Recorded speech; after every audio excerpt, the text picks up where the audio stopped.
මට එක විනාඩියක් දෙන්න මම පොරොන්දු වෙනවා ජීවිතේ දකින්න විදිය අද මම වෙනස් කරනවා කියලා. අහගන්න මොටිවේෂන් කියන්නේ නිකන් ලැබෙන දෙයක් නෙවෙයි. ඒක ඔයා දිගින් දිගටම කරන වැඩ හරහා ගොඩනගා ගන්න ඕන දෙයක්. ඒක ඔයාට උපතින්ම ලැබෙන දෙයක්ුත් නෙවෙයි. ඒක ඔයා කරන වැඩවල ප්‍රතිඵලයක් විදියට. ඔයා කරන කැපකිරීම වල ප්‍රතිඵලයක් විදියට ඔයාට හම්බ වෙන තෑග්ගක්. වැඩේ පටන් ගන්න කලින් ඔයාට කවදාවත් ඒ ගැම්ම ගන්න බෑ.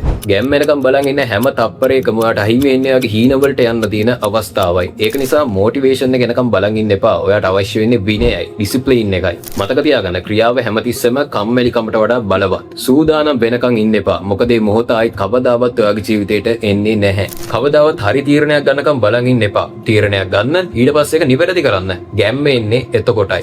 ඒක නිසා අද ඉඳලා ඔයත් මොටිවේෂන් එකක් ලැබෙනකම් බලන් ඉන්නේ නැතුව දැම්ම වැඩ කරන්න පටන් ගන්න. ඔයා වැඩ කරගෙන යද්දී නිකම්ම ඒ වලින් ප්‍රතිඵල එද්දී ඔයාට හම්බ වෙන මොටිවේෂන් එක එතනින් එයාට දිගින් දිගටම ඔයාට වැඩ කරගෙන යන්න කිසිම ප්‍රශ්නයක් වෙන එකක් නැහැ. එහෙනම් සුබ දවසක්.